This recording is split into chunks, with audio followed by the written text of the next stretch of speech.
Okay, today we will talk about Unit 5, Government Macroeconomic Intervention, AS level for Cambridge.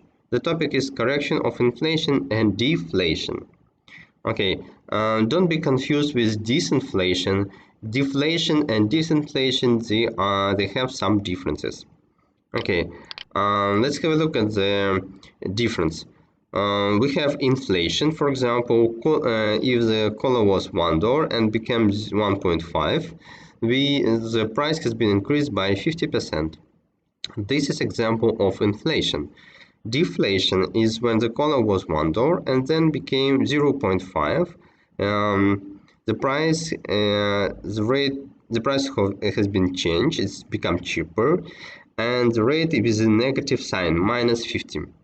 Disinflation, and it's when color was $1 and then became 1.5, and then the price has been risen and become 1.8. As we can see, the price has been increased the first time. It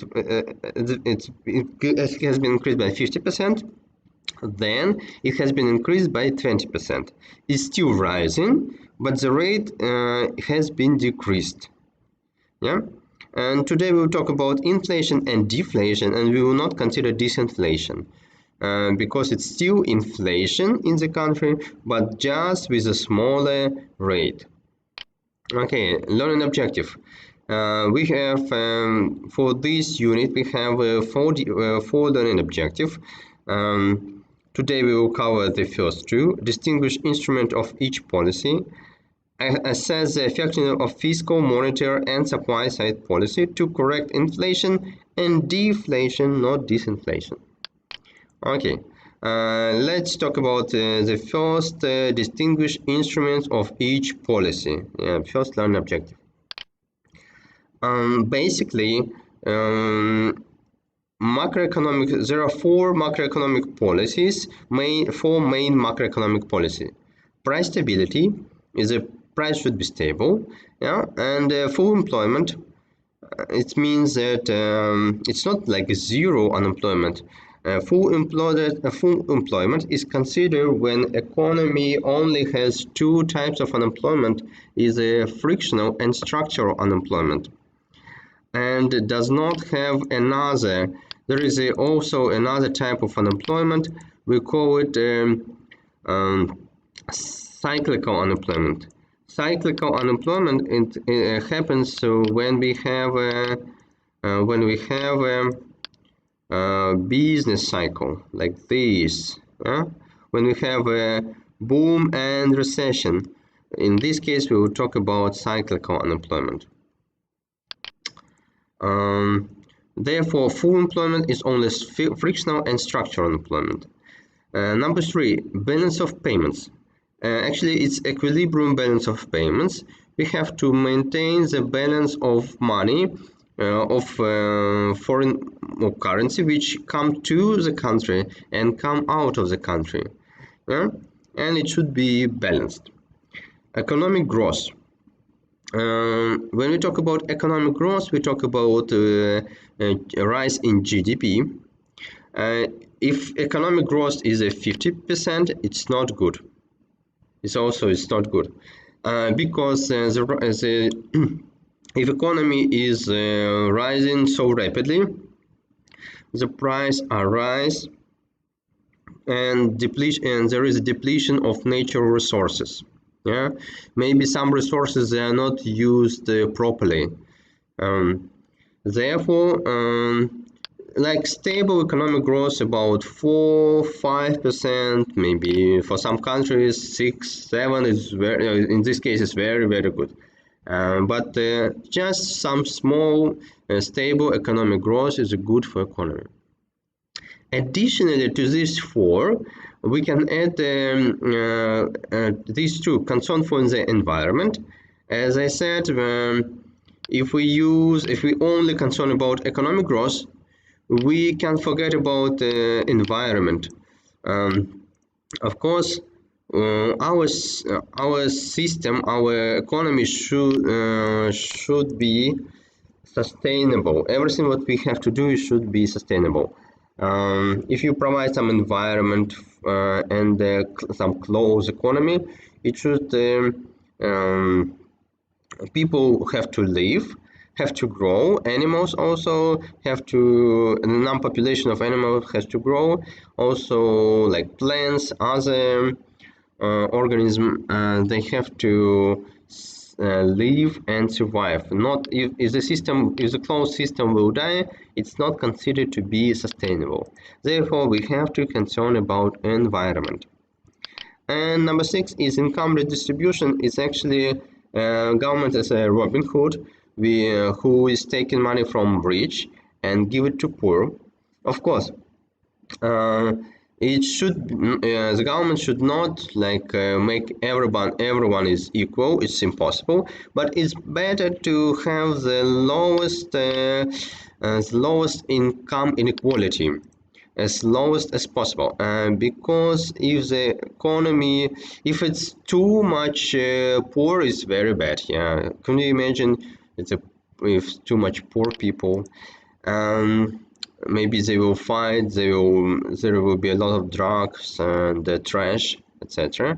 If the country is, there are a lot of rich people, it's also not good for a country. Of course, it's good when everybody is rich, but at the same time, if too much rich and a lot of poor people, and these poor people will be jealous and could create robbery, yeah, which is which is destabilize the economy. Actually, the main idea of macroeconomy is stabilization.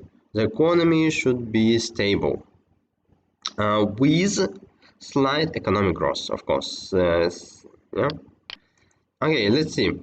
Basically, we have three instruments for macroeconomic policy. The first one is fiscal policy. It's done by government. It's mostly about managing expenditure, taxation, and borrowing. Okay, if we look at ourselves for like your own pocket, for the taxation, it will be your salary. Your salary is money which you earn. Taxation is necessary for government to it's government revenue. Expenditure is actually your monthly spending, how you spend your money. And this is how you take, how you spend, and if you don't have enough money, you can borrow from a neighbor, from your friend, etc. This is like borrowing. And the second is monetary. It's done by central bank, and it's mostly about monetary variables like interest rate, money supply. Of course, in many countries, government and central bank, they are linked together, and the central bank depends, of course, on the government. Central bank cannot do actions without negotiating with the heads of government, like president or ministers, etc. But at the same time, in USA, central bank, the name is Fed, Federal Reserve System, and they they actually they are not depend on the government. It's independent. They do policy independently. Okay, let's see. Number 3, supply side policy. Supply side policy is actually rather fiscal policy, part of fiscal policy, or part of monetary policy. It could be, yeah, could be from fiscal to monetary. But the difference is supply side policy is it's actually the purpose is to impact aggregate supply. If we can impact aggregate supply or production, it's a supply side policy. Yeah. Two different schools. Okay, we have two different schools, like monetarist. A group of economists who believe that macroeconomy always adjusts rapidly to the full employment level of output. They also argue that monetary policies should be the prime instrument for stabilizing the economy. In monetarists actually believe that the economy will stabilize by itself, just you have to manage money. Therefore, they mostly concern about monetary policy, what we can do in order to change money supply.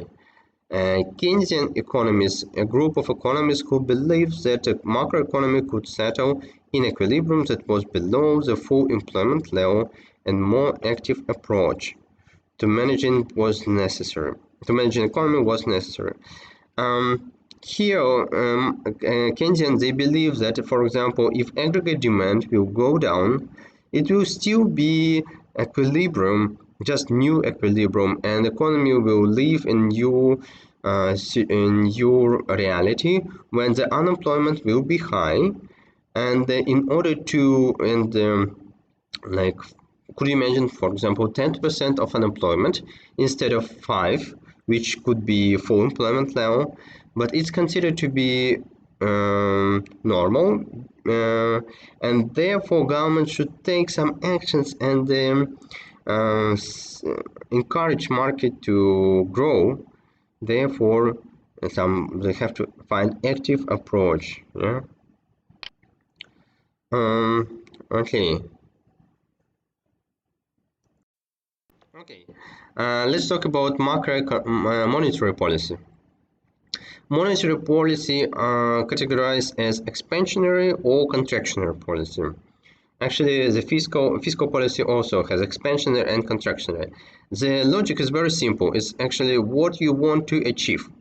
If you want to expand, it will be expansionary or stimulating economy.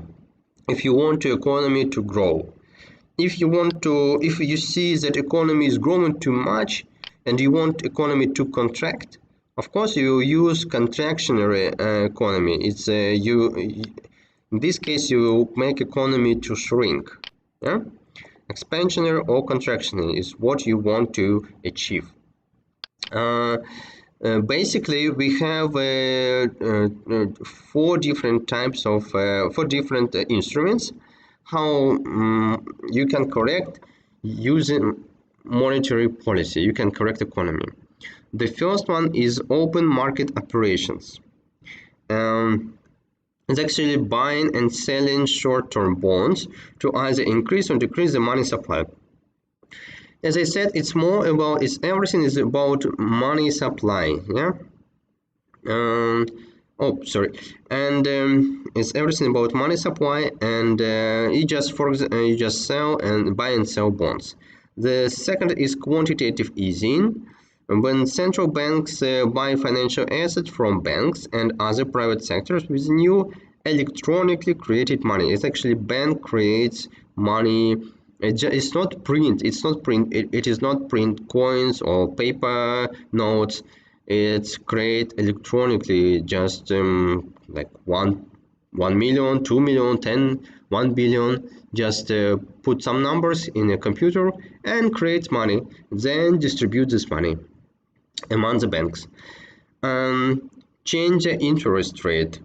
Okay, when we talk about interest rate, we talk about the interest rate which is created by central bank. Okay, demand for emergency direct loan to banks in its role as a lender or of last resort. Okay, central bank actually it creates the interest rate, for example 5%. With this interest rate, the other second level banks, they take money from the central bank. Of course, they will take it, if they take for 5%, they will give people as a loans with 10%. Also, the second level banks, they can take money from the people. They can put the rate of deposit equal to 5%, or they can put like 6%. And But the idea that change in interest rate actually affects both rate for deposits and for loans. Yeah? Reserve requirements. Reserve requirements actually, as I previously explained, this is some proportion of deposit made by their customers in order to ensure that they're able to meet their liabilities. Okay, the idea is actually that banks, they have some reserves. When they take money, when someone deposits the money, bank does not give the whole amount as a loan. It keeps as a reserve for some purposes. For example, if people suddenly decided will demand their money back, and the bank has to give it back. Yeah. In this case, of course, banks should keep some reserve. If if the reserve of the bank is high, it means less money will be available for people. Yeah? If the reserve is low, it means more money will be available. The logic is very simple. Okay, what do you have? Let's remind the quantity theory of equation. The idea is all about money, of course. And we have MV equal to PY, money supply, velocity of money, price level, Y real GDP. As previously we saw, V and Y are constant in long run. It's not changing. It's not easy to change Y is real GDP, and the velocity of money is still the same, still stable. Thus, price level as a result of money supply. This is basically idea of monetarists, and they persuade inflation as a result of extra money, and deflation as a lack of money supply. Okay, how monetary policy works? Let's see. The first one, open market operations. Central bank sell bonds, it's actually just paper, and take money. Money supply, we have a case when the economy is booming, and we have to slow down economy like a horse which run too fast, and you can just fall down. You say, okay, let's slow down. You are running too fast, and in this case you can use these three methods, and of course quantitative easing plus additional quantitative easing. Yeah, number 4. Okay, the first one, open market operations. Central banks, we will call it CB, will send bonds, just it's a paper, and take money. It give actually paper and take and receive money, real money. Thus, money supply will decrease. Less money will be available in the market, and consumption and investment will decrease, because there is no money to buy some product, there is no money to invest. But because consumption and investment is a part of aggregate demand will shift left and economy will slow down. Okay, this is the idea of at the same time, interest rate, for example, interest rates, it works like this. Central bank increase interest rate, become, for example, previously it was 5 and become 10. If the central bank will give second level banks with a 10%, of course they cannot give people, their loans cannot be less than 10%. The loans will be like 20%. Previously, for example, it was 15%, now it's become 20%, and loans become more expensive. If loans become more expensive, consumers and firms will take less loans, and money supply decreases, consumption and investment decreases, aggregate demand shift left, economy is slowing down. Reserve requirements. Central bank change reserve requirements from 10 to 20%, for example. Second level banks like in Cambodia we have AB, Aklede, Maybank. They will keep money in reserve. If they keep money and will not give people, they will give less money as a loan. Less loans will be available for people, and money supply decrease, consumption investment decrease, aggregate supply, aggregate demand, shift left, and economy slow down.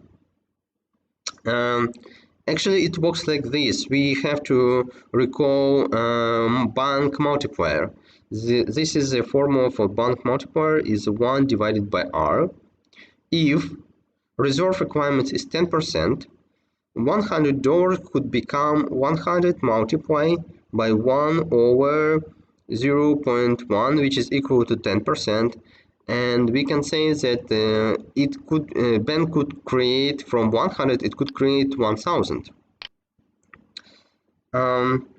But if central bank will say, okay guys, at this moment you have to hold not 10%, you have to hold 20%, and 100 will become 100 multiplied by 1 over 0.2 equal to 500. It will be 500. It means now bank instead of it does not have opportunity to create 1000. It can create only 500 because the bank will keep 20% in its reserves. Money supply will decrease. Okay, this is how we could slow down the economy. Let's see effect in rise in interest rate more closely. Basically, as I said, rise in interest rate, which will make borrowing more expensive, and there will be people will have to pay more, consumers, firms will invest less, and as a result, aggregate demand will shift to the left. Price level will fall, GDP will fall, and there is decline in economic growth and rise in unemployment. It rises in unemployment, we can see in a short run. At the same time, remember the changes in the rate of interest affect the opportunity cost of spending as against saving. We have to remember that interest rate affects not only interest, which is of interest rate for loans, but also interest rate for deposits. As I said, if a central bank will give will give loans, central bank will give money to second level banks with 5%.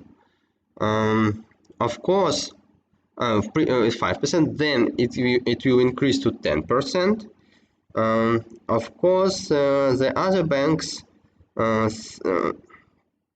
they will also change the deposit rate, and they will because they can attract they can attract money from central bank, or they can attract money from people, and they will increase the rate for deposit from people.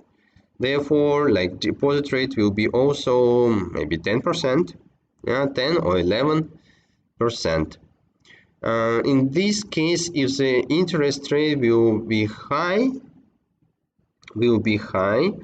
and people will decide in deposit instead of spending. People decided, oh, we can put our money into the bank, and they will not spend it.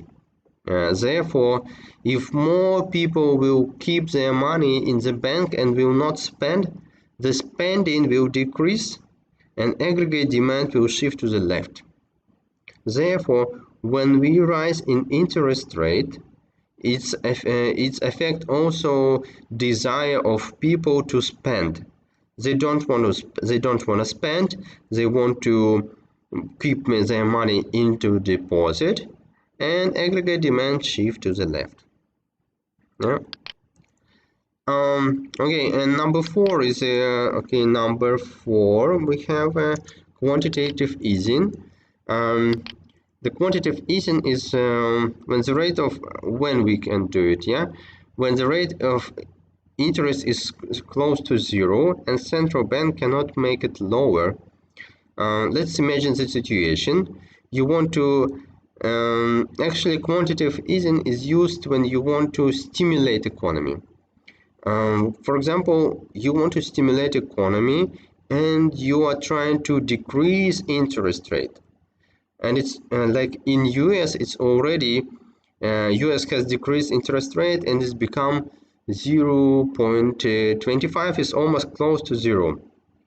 And now USA Federal Reserve System, they decided to use quantitative easing. Yeah, because they can just print money electronically and support economy. Why do we use it? We have to encourage both consumers and firms to spend and invest. Yeah. Where quantitative easing is used when there is a lack of liquidity. It means the economy does not have enough money. Consumers, they need money. Firms, they need money. All of them, they have to spend and invest. If there is lack, it could be a recession, and a recession in the economy. And in order to help, you have to use one of the methods is quantitative easing. How? Central bank creates new electronic money, then buy assets like government bonds, and thus their price has been increased, and the yield or interest rate is going down. When with cheaper borrowing, this should encourage greater spending, putting additional demand into the economy and pulling it out of the recession. As money ends up in the bank deposit, banks should also find their funding position improved, and this will make them willing to lend. It's basically like banks, they have additional money, yeah, and they can use this money in order to give people and firms. But the problem is actually it's very difficult to predict. No one knows the amount is required for it to be effective and what amount should be too much, causing inflation. Therefore it could be potential loss of confidence in the currency, together with central bank making losses in its purchases of assets. Like, how much the economy needs? 1 million, 2 millions, 1 billion? Nobody knows, and therefore we know that you cannot print too much money because it will lead to extra money, will lead to inflation. Yeah. Therefore, you have to use quantitative easing carefully. Okay, and the question is, can you explain what should we do during the recession if we will use monetary policy? Yeah. Okay, let's continue, and we will talk about fiscal policy. Fiscal policy refers to use of taxes and government spending to achieve desirable changes in aggregate demand. It's actually, yeah, it's more about government taxes and government spending, and how it will affect aggregate demand. This is example. It's not for Cambodia. It's just I couldn't find example for Cambodia for government revenues. But the idea is the same for many countries. The Revenue which government has, it comes from the different types of taxes. Actually, from the three types of export of goods, taxes, and selling and privatization. When the government sell something which is state owned and to private companies, we call it privatization. Government receive money. This money could be used in order to for government expenses. Yeah. Also, when you sell some goods for export, you also receive money. But basically, the main part is taken by taxes. And government take taxes, receive money from taxes. At the same time, this is already Cambodia. It's a plan for 2008 draft budget. As we can see, basically it's a 6 billion US dollars. And you can see that some part is taken for education, transport, national defense, healthcare, etc. You can see different agriculture, small like labor culture, land management, etc. And also the big part is other. I'm interested in what is the other. Yeah? But anyway, you have a lot of different expenses. And basically, it's your revenue is mostly about from tax. Therefore, managing taxes and government expenses is considered to be fiscal policy. How fiscal policy works? The case is the same. We have a boom, an economic boom, and want to slow down economy. But okay, we have to use there are two methods which we can use as number one and number two, taxes and managing expenditure. This number three is a borrowing is only for recession. Of course, you will not if the economy is growing, you will not borrow. Instead of borrow, maybe you lend money. Yeah.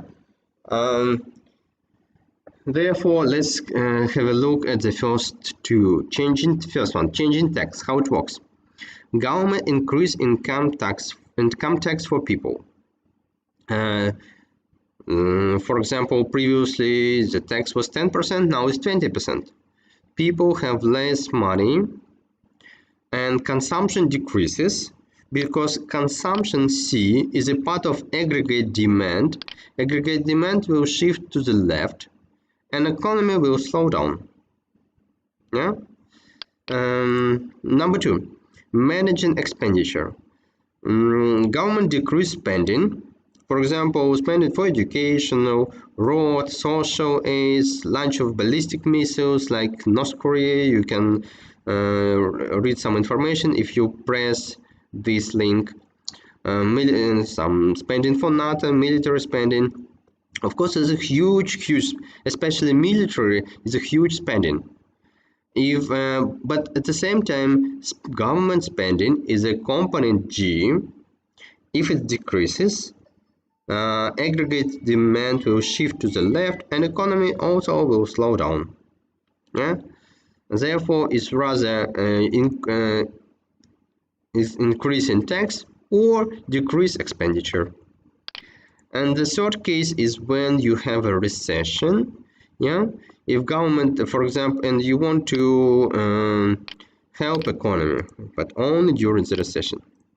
And if the government has budget deficit, for example, you can borrow some money. It's like your salary is 100 US dollar, but your spending is 120.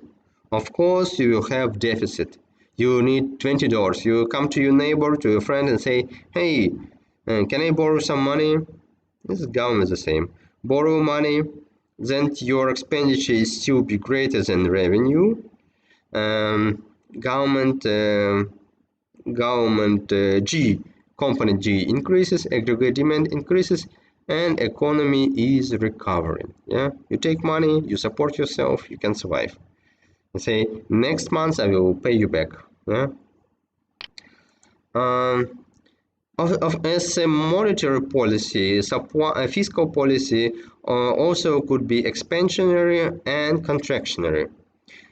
This is example of expansionary fiscal policy, and this is example of contractionary fiscal policy. Here aggregate demand shift right, here aggregate demand shift left. Yeah, depending on what you want to achieve. If you want to economy to expand, you use expansionary fiscal policy. This one, yeah. If you want economy to contract, shrink, you use contractionary fiscal policy, and aggregate demand will shift to the left. The question: can you explain what should we do during recession? Of course, using fiscal policy. Yeah. Okay, let's talk about supply side policy. Supply side policy is more about investment into physical and human capital.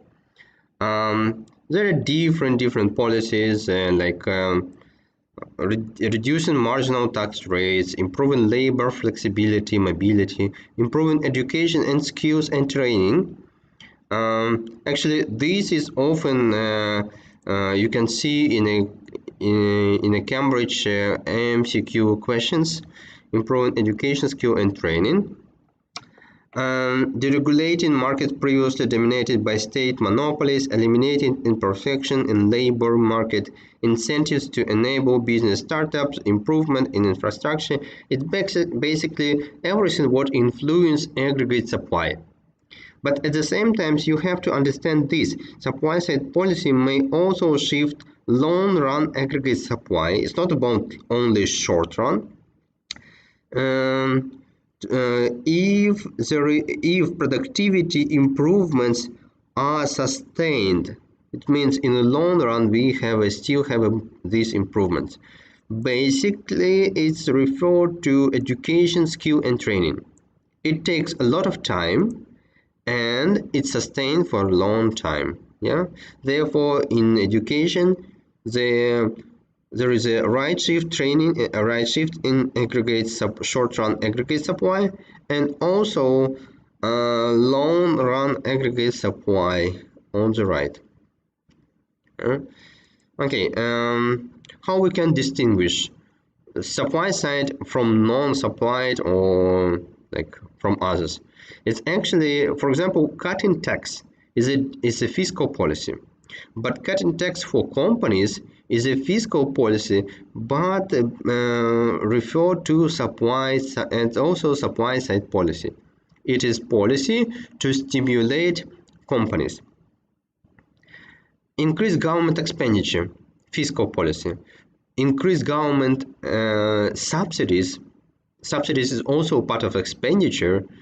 It's a fiscal and supply side policy. Decrease interest rate is a monetary policy, but decrease interest rate for firms, companies give like loans cheaper.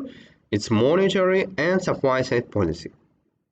Actually, supply side policy are mainly macroeconomic policy aimed at making markets and industries operate more efficiently and contribute to a faster underlying of growth of real national output. It's actually policy which is refer only to stimulate economy. Supply side policy, how it works, only to stimulate economy. It's never to destimulate, never for destimulation. And the purpose is decrease prices and increase GDP. Let's see how it works. For example, let's take fiscal policy. Government decrease corporate tax. Firms have corporate tax, very specific macroeconomic policy. Firms have more money, like if the price is because the government will take less money from them and they will have more money left from their profit. Yeah, investment, they can take this money and invest and reinvest. Investment will increase, and aggregate supply shift right, price level falls, GDP will rise. As you remember, we have in a business we have a profit before tax, and then we have retained profit. If the profit before tax and if the tax will be lower, yeah, it means profit after tax will be higher, and also retained earning will be also higher, and firms will have more money. Yeah. Consequences: price falls, GDP will rise. Okay. Monetary policy, but it will affect aggregate supply, yeah, and aggregate supply will shift to the right, not aggregate demand, aggregate supply. Monetary policy is done by central bank, which decreases interest rate. Loans become cheaper for firms. Firm will take more loans, money supply. Central bank decrease interest rate for it's microeconomic for firms, yeah, for firms, because it should be supply side policy. Here is a corporate tax, and here interest rate specifically for firms and companies. Loans become cheaper, firm will take more loans, money supply increases, investment component I increases, aggregate supply shift right, price level falls, GDP will rise. Yeah? Aggregate supply shift right. This is how supply side policy work. This is all for the first learning objective. Distinguish instruments of each policy, and now let's discuss the second learning objective: assess the effectiveness of fiscal, monetary, and supply side policy to correct inflation and deflation. Yeah? Okay, we have, as you remember, we have two different types of inflation. The first, cost push inflation, and the second is demand pull inflation. These different types of inflation are require different approach. Yeah? We cannot use the same. As previously said, if you determine inflation wrong, the type of inflation wrong, your economy will suffer even more. Let's see how it works.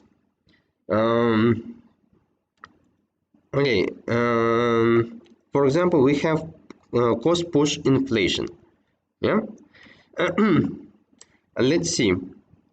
And we know in order to fight inflation, we can increase interest rate. This is one of the methods, is to increase interest rate or decrease government expenditure. Yeah, this is one of the methods. Fight inflation. Let's see what will happen if a central bank increases interest rate and government decrease spending. Okay, first of all, how we can determine cost push inflation, or how distinguish cost push inflation from demand pull inflation. In both cases, we can see that the prices has arisen from P0 to P1, inflation. But if you will see at GDP, here GDP will be stable or it will rise. Here GDP is going down. Therefore, if we have rising price, falling GDP, rise in unemployment, because there is a falling in GDP. There is no production, no people required. Here GDP is stable or increases. Demand pull inflation. Demand pull inflation, when economy has a lot of money and you have to make it slow down economy. Cost push inflation, when the input prices are increasing and aggregate supply shift to the left. Yeah? We have high prices, low GDP, and high unemployment. Okay, the first one, central bank increase interest rate. For cost push inflation, demand pull inflation, let's see, you as a central bank increase interest rate, the aggregate demand will shift to the left, the prices will fall. Yes, the policy works, the prices will fall, and here also aggregate demand shift to the left and the prices will fall. In both cases the prices are falling. Yeah, but in a demand pull inflation, you will return to initial equilibrium point, which is here, and here prices become low, limited impact on GDP and unemployment level. It still be the same. According to the graph, it still be the same. Just you will slow down economic growth, yeah, and decrease the inflation rate. But in the first case, in the cost push inflation, if you shift demand to the left, new equilibrium will be already here. Okay, the first equilibrium is, let me show you. The first equilibrium is here. Yeah. The first equilibrium is here.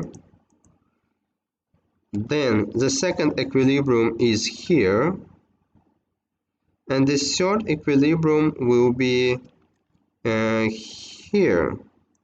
I will put different colors.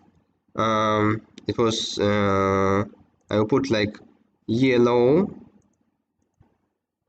like traffic light, yellow. Then we see, oh sorry, green. Green is like a good economy in a good equilibrium, is in good situation. Then you have a shift in aggregate supply, it's become worse, and then you shift aggregate demand.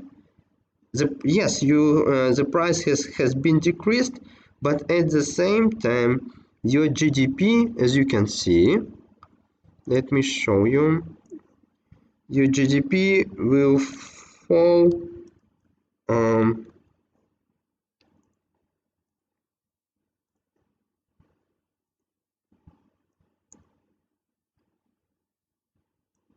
Your GDP will fall even more. Yeah, and it will be here already. Yeah.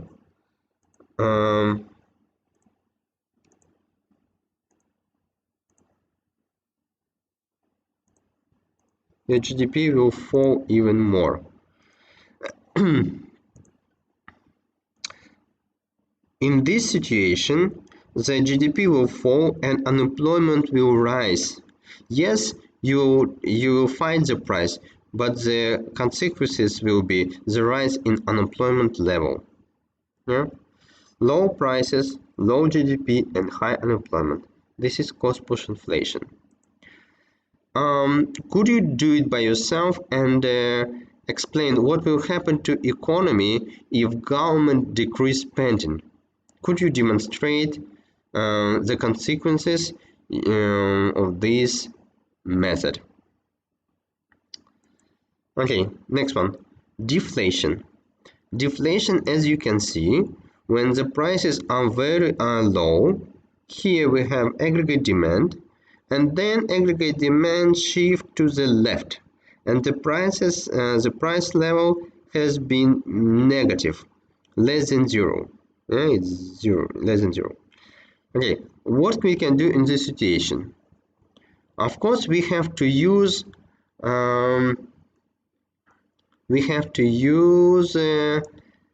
expansionary or expansionary, which one, how do you think, expansionary or contractionary policy? Yeah? The answer is we have to use expansionary fiscal policy. We want to expansionary fiscal policy or expansionary monetary policy. We have to help economy to expand. Therefore, if we use cut tax, which is example of expansionary fiscal policy, because we're dealing with the tax and we cut them and increase government spending. Aggregate demand will shift to the right from A1 to AD. It will return to its equilibrium. GDP will increase from A1 to Y1 to Y. Price level will rise from negative P1 to positive P. Previously, I have mentioned that deflation, for many of us, for economists consider deflation is even worse than high inflation, because deflation, yeah, the prices are declining. It sounds good for customers, but as you remember, if the prices will decline, producer will start to produce less product. Yeah, they will not have incentive to produce more if your product is, the price of your product is declining. You produce less. Of course, if you produce less, it means that you will need less people. You start to fire or redundant people, actually redundant. These people, this labor will not have money, cannot buy product, will demand less product, firm will produce less, redundant more, and this is like a circle. Those people who will be redundant, they will not have money, they will demand less product, firms produce less, etc., etc. And economy could even go, in this case, if you will do, according to Keynesian, if you do nothing, economy will shift to the left, aggregate demand will shift even further left, and it will be, at first it will be a recession in the economy, and if you do nothing, it will be already depression in the economy. Okay, these are the sources which I used for creating this presentation. If you have any questions, please ask me. Next time we will talk. Next time we will talk about these lesson objective number 3 and number 4. Assess the effectiveness of fiscal, monetary, and supply side policy to correct a balance of payment equilibrium and distinguish expenditure reducing and expenditure switching. Okay, thank you very much for watching. Okay, waiting for questions.